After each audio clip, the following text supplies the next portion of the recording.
सरकार की सोच है कि जितना ज्यादा आगे बढ़ा सके हम छोटी बच्चियों को आगे लें, उनसे बड़ी को फिर आगे लें, फिर उनसे बड़ी और आगे लें। और यह कारण इसलिए है, जब हम माँ का सम्मान करेंगे, माता बहनों का सम्मान करेंगे, तो हमें सम्मान स्वयं मिल जाएगा।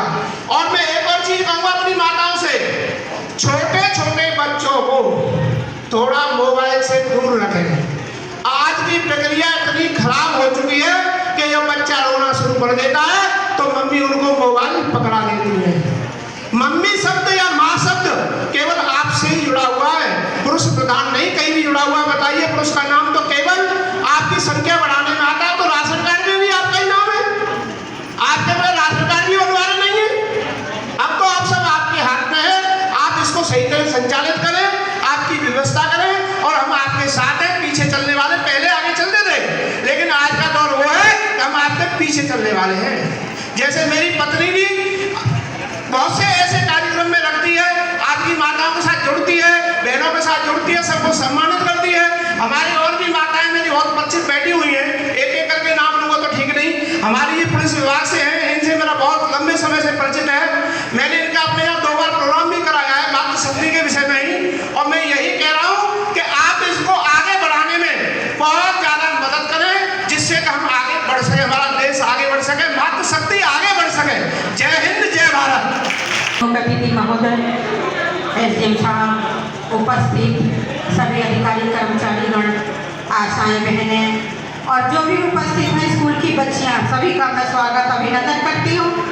नारी शक्ति फेज 5 के तहत माननीय एडीजी आगरा महोदय आगरा जो अभियान चलाया जा रहा है, उसके तहत जितनी भी सरकार द्वारा चलाई गई योजनाओं के बारे में मैं गांव-गांव में हर महाविद्यालय, विद्यालय, स्कूलों में जाकर सभी बच्चियों को, महिलाओं को जागरूक करते हैं। हम महिलाओं और बच्चियों को इतना तक सिखाया जा रहा है कि आप अपने सम्मान, स्वाभिमान के लिए जितनी भी योजनाओं के तहत सरकार द्वारा चलाई जा रही है उसको समझिए, जानिए, जागरूक होइए। अब जागरूकता का समय आ गया है।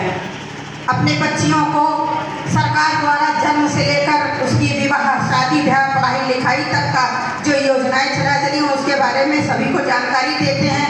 पुलिस विभाग आपके साथ है, 24 घंटे तत्पर है आपकी सुरक्षा सम्मान के लिए। सरकार द्वारा चलाई गई योजनाओं के बारे में भी हम पूरी जानकारी देते हैं और इतना रिक्वेस्ट करते हैं, आपसे निवेदन करते हैं हाथ जोड़कर कि आप अपनी बच्चियों का खान पान, स्वास्थ्य और उसकी पढ़ाई लिखाई की जिम्मेदारी भी समझें। इसी के साथ ज़्यादा समय नहीं लूँगी। साइबर क्राइम के बारे में भी जानकारी दी जाती है। झूठे केस में न फंसाएं, इसकी भी आपसे अनुरोध किया जाता है। महिलाओं के प्रति बढ़ते अपराधों को भी आपको समझाया जा रहा है। तो मेरा कहना ये है, आपसे हाथ जोड़कर निवेदन है कि आप साइबर ठगों से, असामाजिक तत्वों से सतर्क रहें, सावधान रहें, जागरूक हों, महफूज रहें और ऐसे ही मुस्कुराती रहें। यही तो है मिशन शक्ति का मेन उद्देश्य। इसी के साथ मैं अपनी बात को समाप्त करती हूँ। जय हिंद, जय भारत। तो मैं, क्योंकि यहाँ लंबी लिस्ट है, अभी ख्वाहिशों से नहीं गिरते हैं फूल झोली में, कर्म की शाख को हिलाना होगा। कुछ नहीं होगा कोसने से अंधेरे को, कुछ नहीं होगा कोसने से अंधेरे को। अपने हिस्से का दिया खुद ही जलाना होगा, अपने हिस्से का दिया खुद ही जलाना होगा।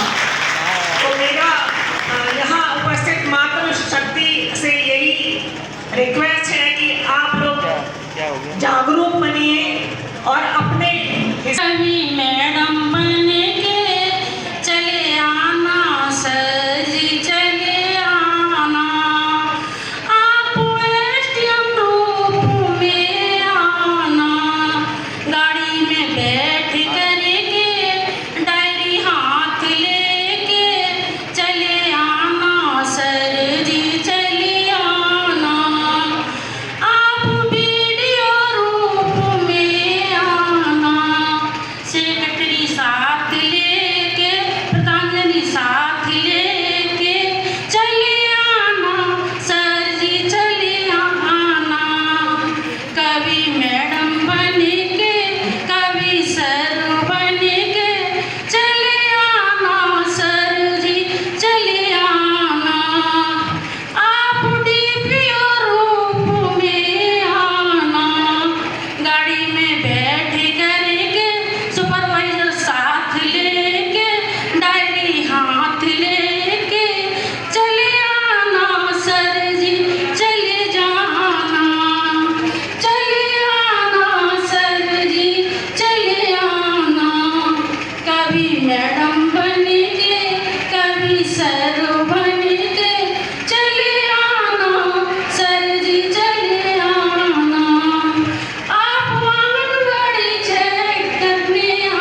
उसको वो संभाल रही हैं। और उनसे मैं कहूँगा कि मंच पर आकर अपना अनुभव बच्चियों के बारे में आज मातृशक्ति कार्यक्रम के अवसर पर शेयर करें।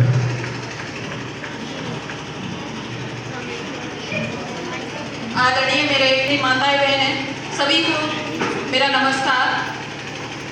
आज इस मातृशक्ति प्रोग्राम को में हम सभी लोग यहाँ इकट्ठे हुए हैं। यह सौभाग्य की बात है कि हम सभी लोग यहाँ एक साथ इकट्ठे हुए हैं। मैं कस्तूरबा गांधी बालिका विद्यालय सादाबाद हाथरस में प्रभारी वार्डन पद पर कार्यरत हूँ। क्योंकि एक मैं अध्यापिका हूँ तो उसके साथ साथ मेरा एक पूरा दायित्व है कि मैं एक बच्चे को कैसे उसके भविष्य के लिए तैयार कर सकती हूँ। और एक टीचर का दायित्व होता भी है कि उसको पूरी तरह हर परिस्थिति के लिए, हर समस्या के लिए उसको तैयार करना। एक टीचर को, बच्चे जब होते हैं तो उसको समय भी चाहिए, टीचर को तैयार करने के लिए समय भी चाहिए बच्चे को। तो उसके लिए हमें एक स्थान की जरूरत पड़ती है। जब एक स्थान होगा तो बच्चा हमारे साथ रहेगा, हम उसको समय देंगे, बताएंगे किस परिस्थिति में कैसे आपको कौन सी समस्या आ रही है। जैसे कि बच्चियों के साथ बहुत सी घटनाएं घटित हो रही हैं, तो एक तरीके से अध्यापक तो पूरी तरह बच्चे को तैयार करता है कि किस तरीके से आपको समस्याओं से लड़ना है।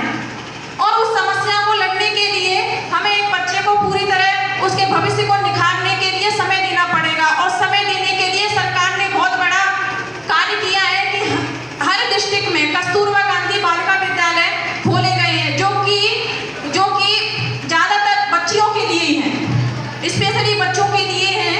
और वहाँ से पढ़कर जैसे कुछ आर्थिक स्थिति से